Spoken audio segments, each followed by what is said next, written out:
Est-ce que tu as déjà ressenti que ton plus grand ennemi n'est pas dans les situations de la vie, mais à l'intérieur de ta propre tête? Tu veux avancer, mais les pensées négatives apparaissent, la peur serre la poitrine, le doute paralyse, et ce qui était simple devient lourd. Une mauvaise pensée en entraîne une autre. Une inquiétude devient de l'anxiété. L'anxiété devient de l'insécurité. L'insécurité te bloque. Et quand tu t'en rends compte, ce n'est pas la vie qui t'a arrêté. C'est ton propre esprit. La majorité des gens vivent en croyant tout ce qu'ils pensent. Chaque peur devient une vérité. Chaque doute devient une limite. Mais il existe quelque chose de puissant que presque personne n'apprend. Une pensée n'est pas un ordre. Tu n'as pas besoin d'obéir à tout ce qui passe dans ta tête. Quand tu apprends à observer, à remettre en question et à choisir tes pensées, tu reprends le contrôle de ta vie. Les stoïciens l'enseignaient déjà il y a des siècles. Tu ne contrôles pas ce qui surgit dans l'esprit, mais tu contrôles la façon dont tu y réponds. Et cette compétence change tout. Aujourd'hui, je vais te montrer des pratiques simples et directes pour briser le cycle des pensées négatives au moment même où elles apparaissent, retrouver ta clarté et recommencer à agir avec force. Si ton esprit t'a saboté jusqu'à aujourd'hui, cette vidéo peut être le début de ton tournant.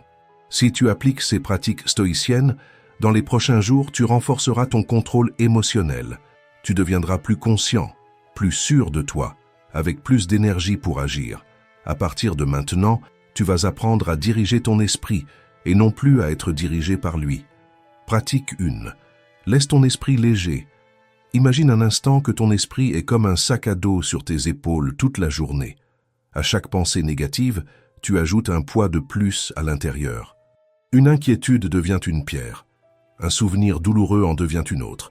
Une peur constante devient une charge supplémentaire. Et tant que tu ne t'arrêtes pas pour organiser, le sac devient de plus en plus lourd, jusqu'à ce que les choses simples de la vie commencent à sembler trop difficiles. La plupart des gens vivent ainsi, avec l'esprit toujours rempli, toujours bruyant, toujours fatigué. Non pas parce qu'ils sont faibles, mais parce qu'ils n'ont jamais appris à prendre soin de ce qui se passe à l'intérieur de leur propre tête.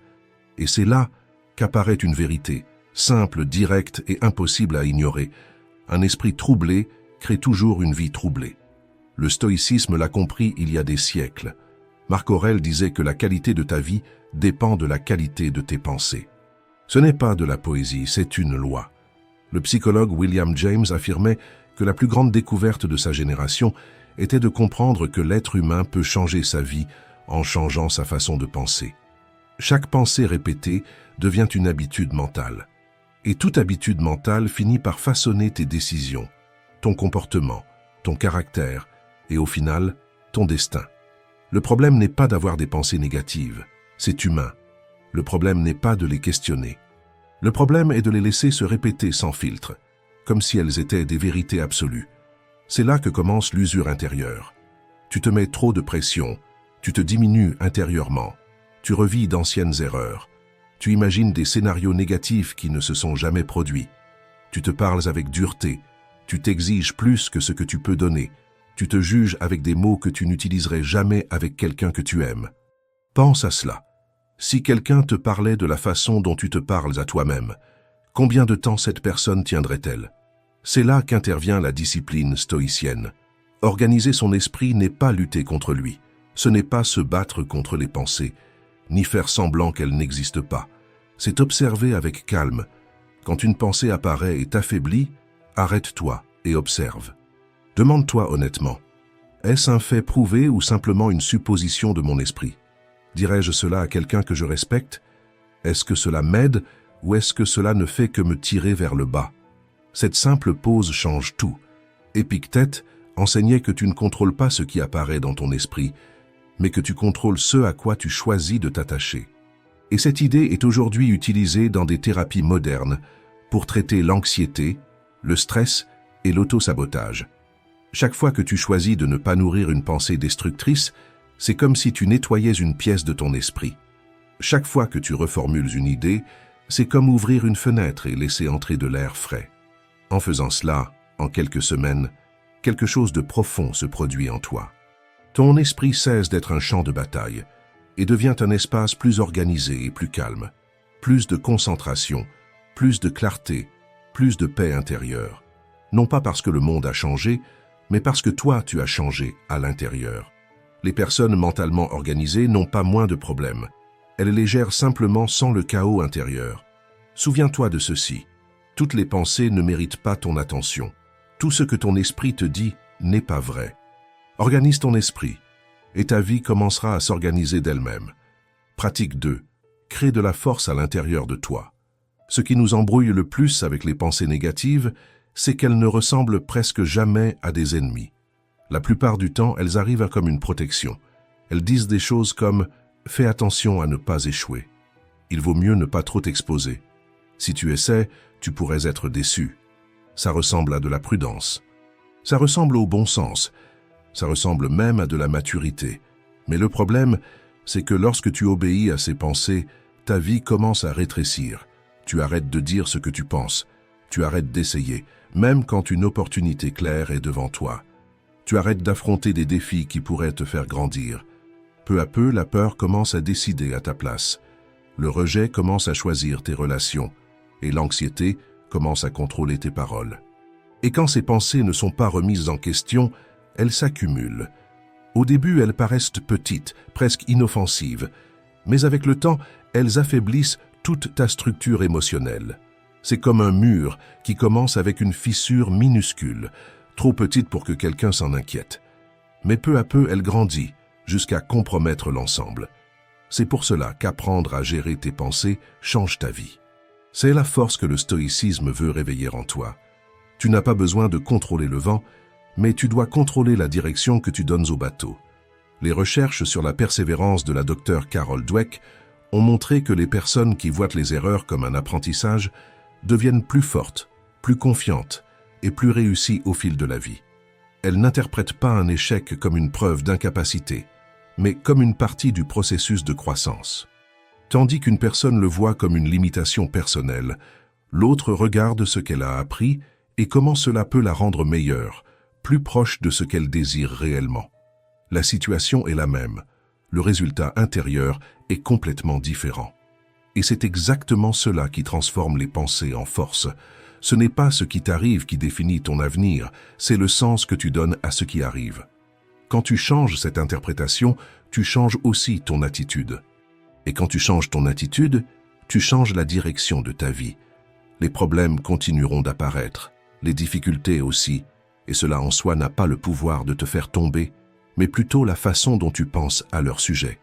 Comme l'a dit Marc Aurèle, tu as du pouvoir sur ton esprit, pas sur les événements extérieurs. Comprends cela et tu trouveras la force. Applique cela dans la pratique. Quand une pensée négative surgit, ne discute pas avec elle à l'intérieur de toi. Utilise-la comme un signal d'action. Si l'esprit dit « tu n'y arriveras pas », tu réponds par l'attitude « alors j'essaierai quand même ». S'il dit « ça va mal se passer », tu réponds « j'apprendrai du résultat ». S'il dit « il vaut mieux rester dans la zone de confort », tu réponds « c'est exactement de là que je dois sortir ». Chaque pensée négative cesse d'être un frein et devient une poussée vers l'avant. C'est comme utiliser la résistance pour gagner en force, comme quelqu'un qui entraîne ses muscles à la salle de sport. Sans poids, il n'y a pas de croissance. Sans défi, il n'y a pas d'évolution. L'esprit fonctionne de la même manière. Plus tu transformes la peur en mouvement, plus tu deviens fort intérieurement. Et cette dynamique change quelque chose de profond en toi. Tu arrêtes d'être contrôlé par ce que tu penses et tu commences à utiliser tes pensées comme des outils. Tu ne fuis plus l'inconfort, tu avances malgré lui. Et c'est cela qui construit un vrai courage, une discipline solide et une confiance authentique. Souviens-toi de ceci. La pensée peut essayer de te limiter, mais c'est toi qui décides si tu veux t'étendre. Quand tu transformes les pensées négatives en force, ta vie commence à avancer. Non pas parce que la peur a disparu, mais parce que tu as appris à agir même avec elle. Et c'est l'une des compétences les plus puissantes du stoïcisme appliquée à la vie réelle. Pratique 3. Le stoïcien agit malgré la peur. La peur t'a déjà fait repousser des décisions importantes. Elle t'a déjà fait rester silencieux quand tu aurais dû parler. Elle t'a déjà fait abandonner avant même d'essayer. Et le pire, c'est que presque toujours, il n'y avait aucun danger réel. La peur est l'une des forces les plus puissantes de l'esprit humain. Non pas parce qu'elle est réelle, mais parce qu'elles semblent réelles. La majorité des gens ne se paralysent pas à cause de ce qui se passe vraiment, mais à cause de ce qu'ils imaginent qu'il pourrait se passer. Des scénarios qui n'ont jamais existé, des erreurs qui ne sont pas encore arrivées, des jugements que personne n'a faits. Et pourtant, ces pensées gouvernent les décisions, interrompent les actions et effacent les rêves. Peut-être que personne ne te l'a jamais expliqué, mais la peur ne vit pas dans la réalité. Elle vit dans ton interprétation. Les stoïciens le savaient. C'est pour cela qu'ils ne fuyaient pas la peur. Ils l'affrontaient avec raison, clarté et discipline mentale. Marc Aurèle nous a appris à voir les choses telles qu'elles sont et non telles que nos émotions les peignent. Quand tu as peur de quelque chose, ton esprit amplifie. Il transforme cela en quelque chose de plus grand, plus confus, plus menaçant. Mais quand tu regardes cela calmement et en face, la peur perd son pouvoir. Elle cesse d'être un monstre et devient simplement une ombre. L'exercice stoïcien est simple, mais extrêmement puissant. Demande-toi honnêtement, quelle est la pire chose qui peut t'arriver? Pas pour te faire peur, mais pour mettre des limites à la peur. Quand tu définis le pire scénario possible, l'inconnu devient concret. Et le concret est toujours plus facile à affronter que ce que ton imagination laissait croire. La plupart des gens évitent cette étape. Ils préfèrent se distraire, procrastiner, repousser les conversations importantes, repousser les changements nécessaires. Mais chaque fois que tu évites ce que tu crains, la peur grandit. Et chaque fois que tu fais face, même avec un tout petit pas, la peur s'affaiblit. C'est ainsi que l'esprit fonctionne. C'est ainsi que le caractère se construit. Épictète disait que ce ne sont pas les choses qui nous troublent, mais le jugement que nous portons sur elles. Change le jugement, et tu changes l'expérience. La peur cesse d'être un signal de danger et commence à fonctionner comme un panneau de direction, montrant exactement où se trouve ta croissance. Quand tu agis malgré la peur, quelque chose de profond se produit en toi. Ta confiance augmente, ton autocontrôle se renforce. Tu commences à te faire plus confiance à toi-même qu'à tes pensées négatives. Tu arrêtes d'attendre de te sentir prêt et tu commences à agir avec discipline, même dans l'inconfort. Garde cela en tête. Le courage n'est pas l'absence de peur, c'est agir consciemment malgré elle. À chaque pas que tu fais, même le plus petit, tu récupères ton pouvoir intérieur. La peur diminue, ton caractère s'élargit. Affronter la peur comme un stoïcien ne te rend pas insensible. Cela te libère des scénarios imaginaires. Cela te libère du jugement extérieur.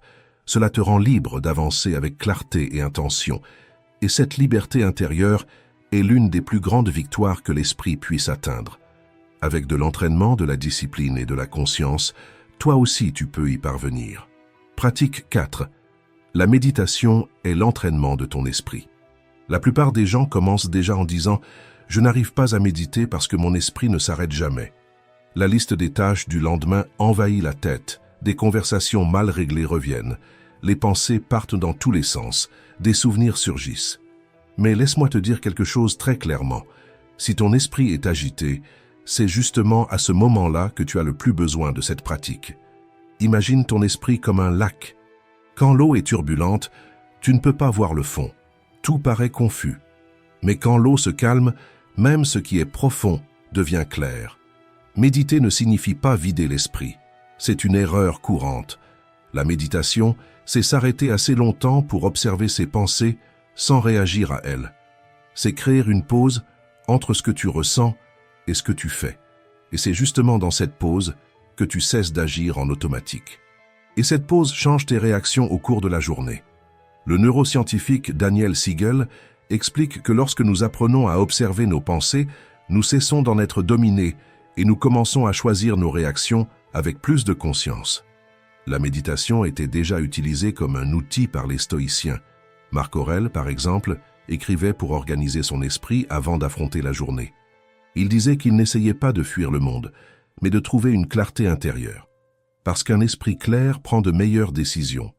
Un esprit entraîné ne se laisse pas emporter par la première pensée négative qui apparaît. C'est ce qui arrive quand quelqu'un te critique au travail et que tu réagis aussitôt avec irritation. Ou quand quelque chose se passe mal et que tu penses automatiquement « ça m'arrive toujours ». Ou quand un problème surgit et que ton esprit court déjà vers le pire scénario possible. Voici une vérité que tu dois garder en tête. Tu ne contrôles pas les pensées qui surgissent dans ton esprit, mais tu contrôles la manière dont tu réagis à elles. La méditation est l'entraînement quotidien de cette réponse. Tu t'assieds, tu respires, tu observes. Une pensée apparaît. Tu ne luttes pas contre elle, tu ne la suis pas, tu la laisses simplement passer.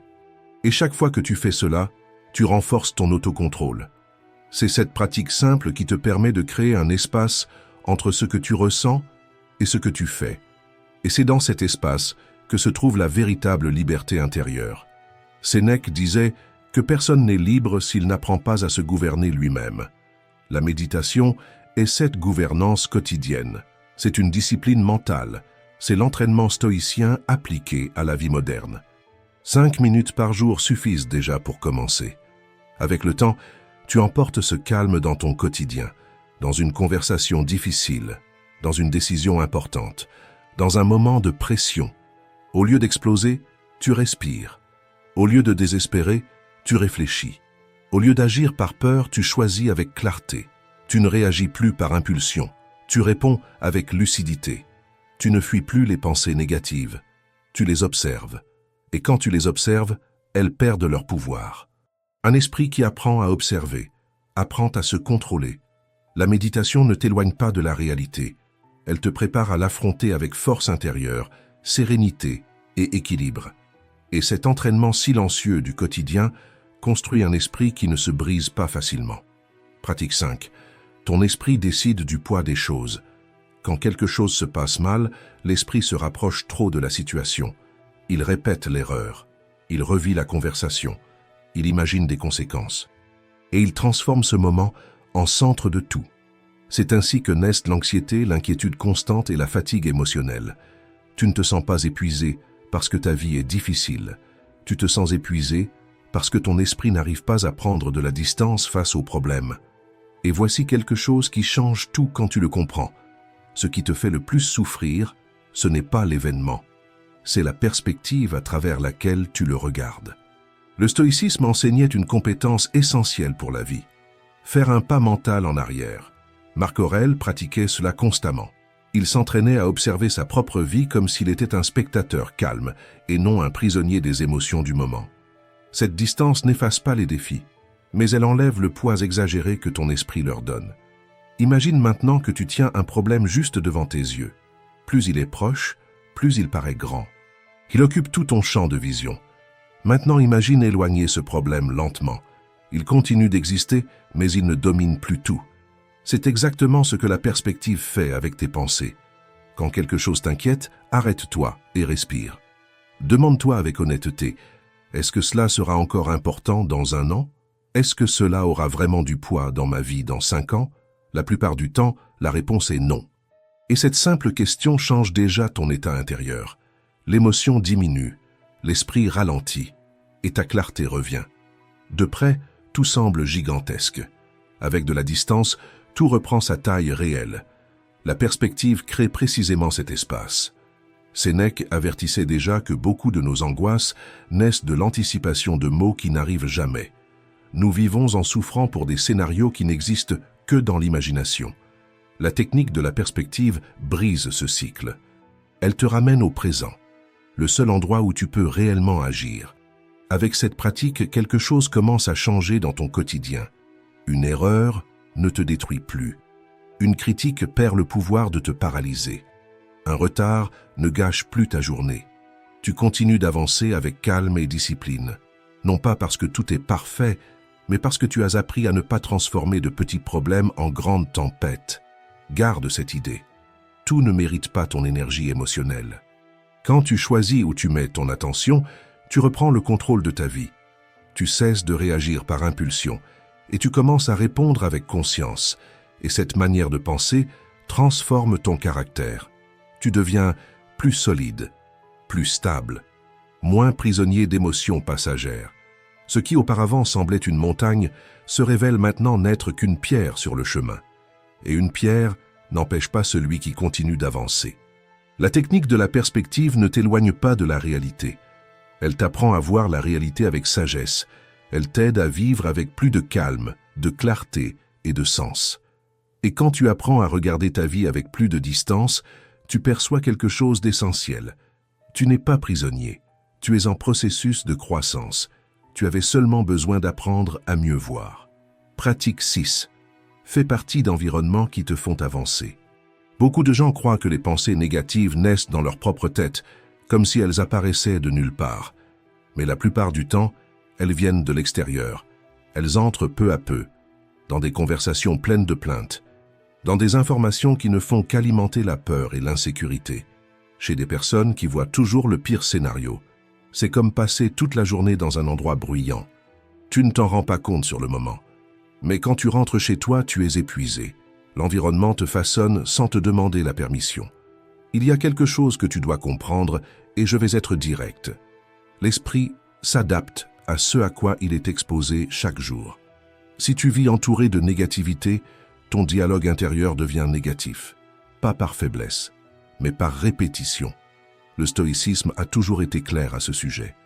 Marc Aurèle parlait de la construction d'une citadelle intérieure, un espace solide en toi, qui reste debout même quand tout autour est en chaos.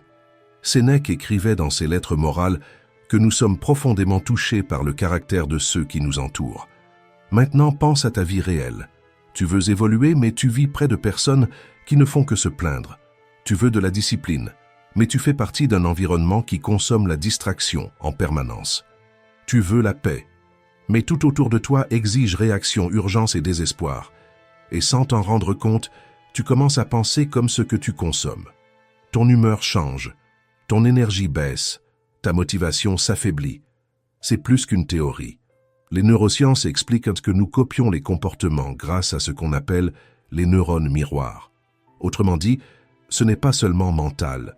Physiquement, ton cerveau apprend à répéter l'environnement dans lequel tu vis. Mais la solution n'est pas de s'isoler du monde.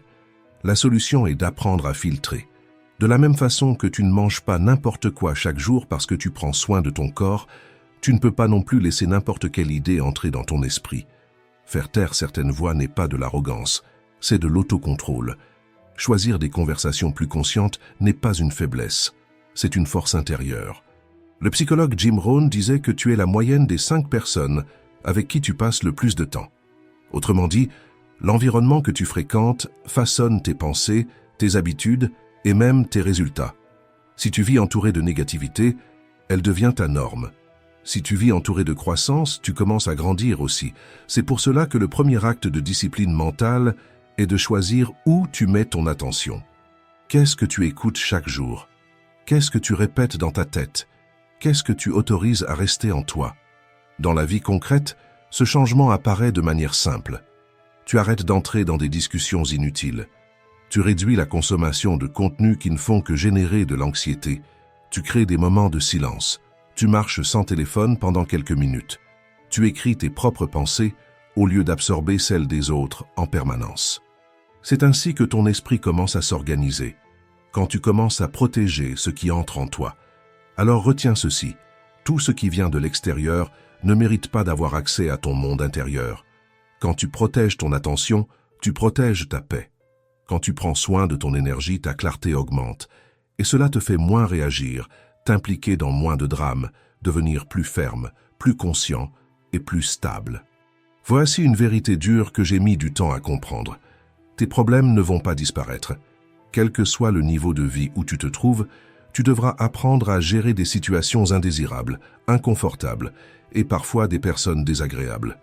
Mais tes réponses émotionnelles changent complètement quand tu construis une forteresse à l'intérieur. Et ce n'est pas devenir froid, c'est devenir sage. C'est la capacité de rester calme même sous les plus grandes pressions. Quand tu apprends à filtrer ton environnement, aucune négativité ne domine ton esprit. Parce que tu as compris l'une des leçons les plus importantes du stoïcisme appliqué à la vie. Le véritable pouvoir commence à l'intérieur de toi et doit être protégé chaque jour. Pratique 7. Libère les limites de ton esprit. Je vais te poser une question simple. Combien de pensées portes-tu depuis des années qui ne font que te retarder mais que tu ne t'es jamais arrêté pour remettre en question? Des idées qui n'aident pas, qui ne résolvent rien, mais qui continuent à contrôler ton esprit. C'est difficile à admettre, à reconnaître, mais pendant longtemps je me sentais mal avec moi-même, non pas parce que ma vie allait mal, mais parce que je laissais des pensées négatives décider à ma place, sans même m'en rendre compte. Je croyais être désorganisé parce que j'ai grandi en entendant cela. Je répétais que j'avais peu d'ambition parce qu'à un moment donné, j'ai appris que l'argent était quelque chose de mauvais. Et en peu de temps, ces idées ont commencé à contrôler mes choix, ma façon de penser et même la personne que je croyais être. Le stoïcisme a toujours enseigné quelque chose de très clair. Ce n'est pas ce qui t'arrive qui dirige ta vie, c'est ce que tu crois à propos de cela. Je ne me sentais pas désorganisé parce que c'était réellement comme ça. Je me sentais ainsi parce que j'ai appris à penser de cette façon à mon sujet. Je n'avais pas peu d'ambition parce que cela faisait partie de moi. Je le répétais parce que je l'avais entendu et cru pendant des années. Et quand une idée se répète pendant longtemps, elle cesse d'être seulement une pensée et commence à contrôler tes choix. C'est pour cela que changer tes pensées devient une action si puissante. Et ce n'est pas seulement la philosophie qui dit cela. Le neuroscientifique Andrew Huberman explique que lorsque tu choisis consciemment un nouveau schéma de pensée, ton cerveau commence à créer de nouvelles connexions. Plus tu répètes cette nouvelle façon de penser, plus elle devient forte, et l'ancienne s'affaiblit naturellement. Autrement dit, les pensées ne sont pas permanentes. Elles peuvent être entraînées. Maintenant, imagine ceci. Ton esprit est comme un chemin de terre. Pendant des années, tu es toujours passé par la même trace. Elle est devenue profonde, marquée, facile à suivre. C'est la pensée négative automatique. Au début, sortir de ce chemin est difficile. Le sol est irrégulier. Cela demande des efforts. Cela semble étrange. Mais plus tu marches dans la nouvelle direction, plus ce nouveau chemin se consolide. Et peu à peu, l'ancien commence à disparaître tout seul. C'est ainsi que l'esprit change. En pratique, cela signifie remplacer consciemment. Maintenant, il est trop tard pour moi, je peux commencer d'où je suis. Ce n'est pas se mentir à soi-même, c'est enlever le frein à main de ta vie. C'est échanger des idées qui bloquent contre des idées qui font avancer. Et chaque fois que tu fais cela, quelque chose de puissant se produit. Ta posture change, ton énergie change, tes décisions changent. Et quand les décisions changent, la vie commence à avancer. Avec le temps, ton esprit cesse d'être un lieu d'auto-sabotage et devient un espace de construction. Construction de la confiance. Construction du courage. Construction de la clarté. Maintenant vient l'exercice pratique, simple et puissant. Aujourd'hui, choisis une pensée qui a l'habitude de te limiter. Cela peut être celle qui apparaît toujours quand tu vas essayer quelque chose de nouveau. Écris-la, regarde-la. Et consciemment, remplace-la par une autre qui te pousse vers l'avant. Répète ce changement tous les jours pendant une semaine. Tu verras que ce n'est pas seulement la pensée qui change. Ton attitude change avec elle. Pratique 8. Tu es plus fort que les problèmes. À un moment donné, tout le monde a l'impression que la vie se resserre. Un problème financier qui surgit de nulle part. Une mauvaise nouvelle qui change tes plans. Une déception avec quelqu'un en qui tu avais confiance. Un rêve qui semble s'écrouler du jour au lendemain. Et quand cela arrive, l'esprit passe à l'attaque. Il commence à répéter « C'est trop pour moi. Je ne vais pas tenir. Pourquoi ça tombe toujours sur moi ?» C'est comme si la pression extérieure devenait une pression encore plus grande à l'intérieur de ta tête. Mais écoute calmement cette vérité simple et solide. Tu ne contrôles pas ce qui t'arrive, mais tu contrôles la posture avec laquelle tu fais face à ce qui arrive. Le stoïcisme l'a clairement enseigné il y a des siècles. Épictète expliquait que la souffrance ne vient pas des faits, mais du sens que nous leur donnons. Marc Aurèle, entouré de guerres, de maladies et de trahisons, écrivait chaque jour pour se rappeler que la force intérieure n'est pas une émotion, c'est un choix. Ce n'est pas quelque chose que tu ressens quand tout va bien, c'est quelque chose que tu décides quand tout se resserre. Et c'est là que la différence apparaît. La majorité des gens attend que la pression passe pour agir. Le stoïcien fait l'inverse. Il se renforce à l'intérieur même de la pression. Il ne fuit pas. Il ne se plaint pas. Il ne se paralyse pas. Il accepte ce qu'il ne peut pas changer et agit avec discipline sur ce qu'il peut contrôler. Ses pensées, ses paroles, ses actions. Rien de plus. Et ici entre en jeu quelque chose de puissant qui ne vient pas de la philosophie, mais de l'expérience humaine réelle. Le psychiatre Viktor Frankl, qui a survécu au camp de concentration, a compris que même lorsque tout était retiré à une personne, la liberté, le confort, la dignité, il restait encore une chose impossible à voler, le choix de l'attitude face à la douleur. Il disait qu'entre le stimulus et la réponse, il existe un espace, et dans cet espace se trouve notre liberté de choisir qui nous devenons. Cette idée change tout. Parce que lorsque tu comprends cela, tu arrêtes de te voir comme une victime des circonstances, et tu commences à te voir comme quelqu'un qui construit sa force à l'intérieur d'elle. Et au quotidien, cela ne se fait pas avec de grands gestes héroïques. La force se construit dans de petites attitudes, répétées. Aujourd'hui, tu peux tenir ce que tu as promis. Tu peux organiser ta journée, même sans envie. Tu peux prendre soin de ton esprit quand il veut t'abandonner. Tu peux choisir des pensées qui te relèvent, au lieu de celles qui te font tomber. C'est ça la résilience. C'est ça le caractère. Chaque pression que tu affrontes est comme un entraînement invisible de ton esprit. Si tu réagis avec désespoir, elle te brise. Si tu réagis avec conscience, elle te renforce. L'obstacle cesse d'être un ennemi et devient une partie de la construction de la personne que tu es en train de devenir. Ta mentalité change, tu arrêtes de demander une vie plus facile. Et tu commences à devenir une personne plus forte. Quand l'esprit commence à trembler, sache que la pression n'est pas venue pour te détruire. Elle est venue révéler la force que tu n'as pas encore réalisée que tu possèdes.